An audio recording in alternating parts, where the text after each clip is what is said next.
Ну, я не знаю, я, может быть, покрепче был.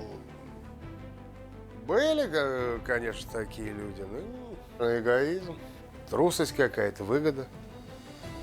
Я скажу, они вред не принесли, если там кто-то что-то уходил, это он, я не знаю, это он для себя как-то.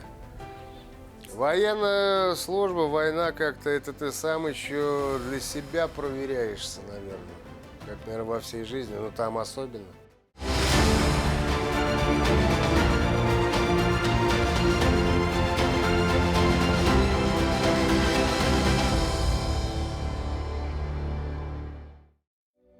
Юрий Матвеев в этом микрорайоне Казани живет с детства.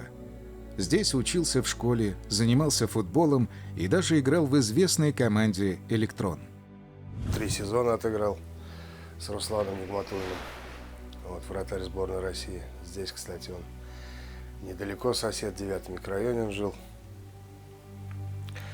Далее, значит, на завод пошел, на радиоприбор.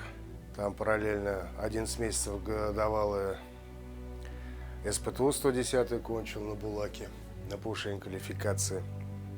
В ДОСААФ за полгода до армии на права обучился. И вот пришла команда такая, 220-я в пограничные войска на Дальний Восток. В то время начались, значит, события на таджико-афганской границе, и вообще в Таджикистане гражданская война пошла. Я написал рапорт и добровольно служил там вот на таджико-афганской границе. После армии Юрий не планировал продолжать военную карьеру. Работал на заводе инструктором противопожарной профилактики. Но снова судьба распорядилась так, что Матвеев надел погоны. Около 9 лет он служил прапорщиком в службе охраны в органах безопасности. С 18 лет вот как пошло у меня вот служба в пограничных войсках, так я и пошел. Это то, наверное, что я способен. Не знаю, как говорят, профессия выбирает человека или человек профессии, я даже вот тут не знаю. Время, наверное, выбирает. Главное, многое там научился, понял всю жизнь. Вот. Потом работал на заводах,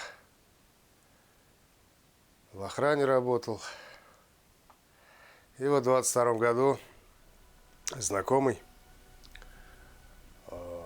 предложил поехать на СВО. В 22-м году, в мае месяце, в русский регион. 2 месяца пулеметчиком. Был там. Хороший, добрый человек, умный. Это, по-моему, главное. Родину любит. Он не побоялся, встал, поехал добровольно. На таких людях у нас страна держится. Как он и как остальные. Вот. Особенно на добровольцах, которые встают и идут. Даже человеку с опытом военной службы было непросто решиться подписать новый контракт в зону СВО. Наверное, помощь родине какая-то, то есть, была. Я так думаю. Действительно, тогда на 3-й месяц войны народу не хватало, были потери тогда. Конечно, сразу опасения были, да что-то, куда, вроде бы. Таджикистан, что ли, тебе мало?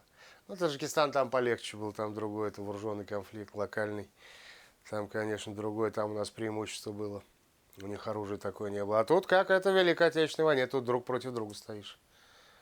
То есть и работает артиллерия, и средства наблюдения технические сейчас очень большие, как и датчики оставляют они даже на покинутой территории, которые активизировать могут включить, так и коптеры летают, и ночные, и все снимает себя. И тут же, естественно, и артиллерия начинает работать. Это война такая мощная. О том, что такое война, Юрий Витальевич знает не понаслышке. 2 его деда прошли Великую Отечественную, и хотя внук считает, что внешне не похож ни на кого из них, но защищать родину – это заложено в семейных генах. 2 дедушки у меня, вот по 100 лет в этом году, 24-му, одному 20 июня исполнилось. Они у меня 2 ветерана, 50 лет разницы у меня с ними. Они 24-го года, я 74-го года.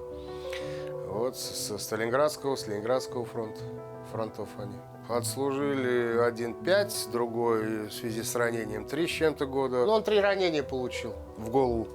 Еще одно тяжелое, то есть был осколок. В детстве я часто это его трогал, у него смотрел. Над бровью у него прям, то есть выпуклость была, это вылезала. Осколок вынимать, как уж вы знаете, это нельзя. Там условия вообще были ужасающие у них. Ведь они пошли. Отцовский дед мог не идти.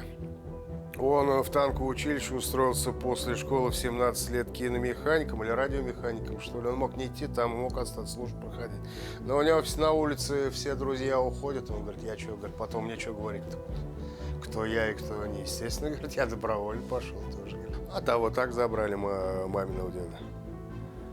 Вот. От Сталинграда до Ленинграда и далее в Выборг. Оттуда уже с Выборга уже вот демобилизовался. Мужество и воля, унаследованные от дедов, наверное, помогали Юрию Витальевичу в зоне СВО. Подразделение, где он служил, держало фланги, чтобы не пустить противника в тыл. Налеты авиации и обстрелы были ежедневными.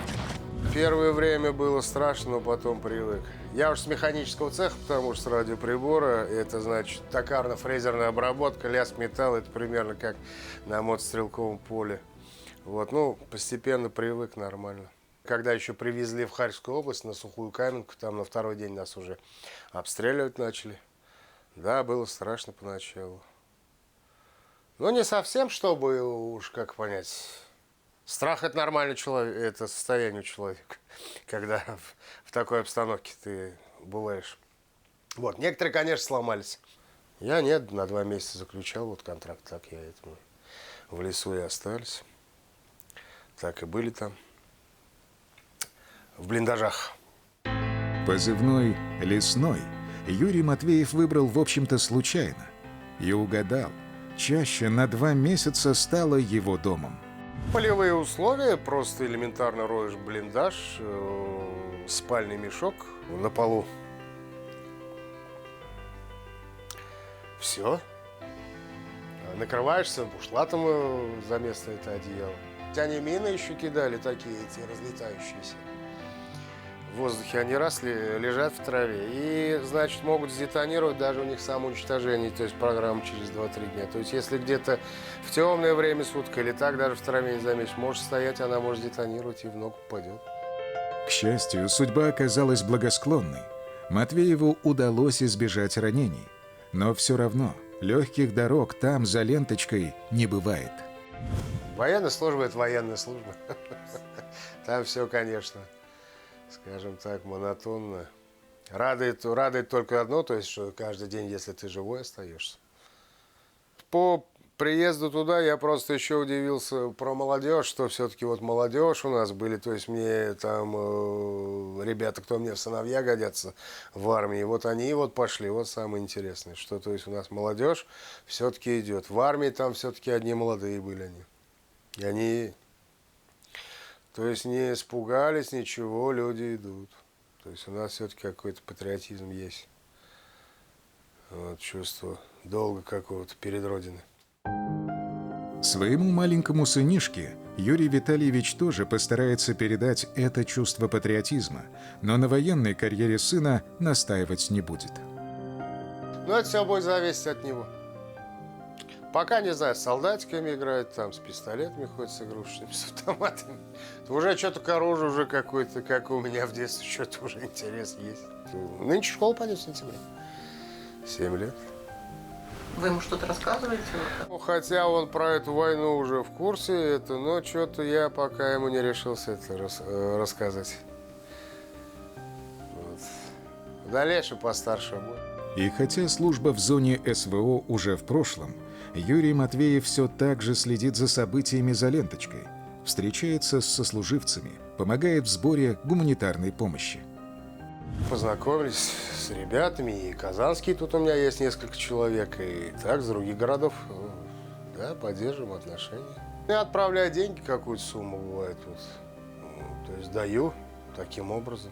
Я вернулся раньше из-за ранения. Ну вот когда у них закончился контракт, и мы начали общаться, плотнее. Ну, встречаемся так вот поболтать. Иногда какие-то вопросы у меня, иногда какие-то вопросы у него. Друг другу так пытаемся поддерживать, помогать. начитанный, я сам начитанный, читать люблю. У нас есть о чем поговорить, в том числе об истории, еще о чем-то. Ну, вот, найти общую тему для разговора можно. Вот интересный и добрый человек.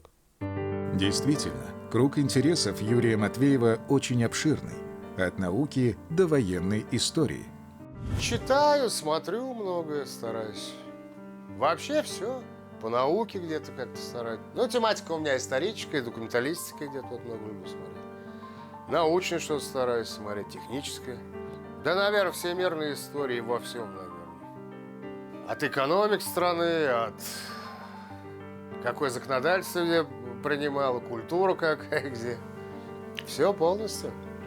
Всеохватывающе. Иногда на спорт хожу, вот на свою команду смотрю, как играет 40+. Ветераны мои, вот с моей командой «Электрон». Да, футбольно. Сами не играете? Нет, сам не играю, я травмирован уже. Смотрю все чемпионаты как-то, то есть и наш, конечно, отечественный, как-то вот смотрю вот так вот. Деньги, материальные ценности, награды – все это не главное для ветерана боевых действий Юрия Матвеева. Ни в прошлом, ни особенно теперь, после возвращения из зоны СВО. Жизнь, она и есть смысл жизни. Я, наверное, ничего не планирую. По обстановке действую так, как что будет, то будет. Я не знаю, считаю, моя жизнь как-то состоялась. Кто-то, может, считает, у него она жизнь намного больше меня материально может иметь, и все-таки он недоволен почему-то. Что ему еще больше и больше что-то хочет иметь. Для меня все достаточно. Но я не знаю, после войны что-то я стал более как-то спокойно относиться ко многим вещам. Вот пришел сюда, то есть приехал домой. Как-то многое не тревожит, не беспокоит. Сразу думаю, то есть, причем быстро решение приходит. Военный человек вообще, у них мыслит это сразу, они быстро. Как правило, то есть это на войне чувство и на службе оно вырабатывается. Что мыслить надо быстро и точно. Нет, я по жизни иду как-то с легким сердцем. Особо не стараюсь на неудачи как-то это обращать внимание. Конечно, их помнить надо, чтобы в дальнейшем не допустить. Но по жизни надо идти с легким сердцем, не с тяжелым. Вот как-то я так считаю. Невзирая ни на что.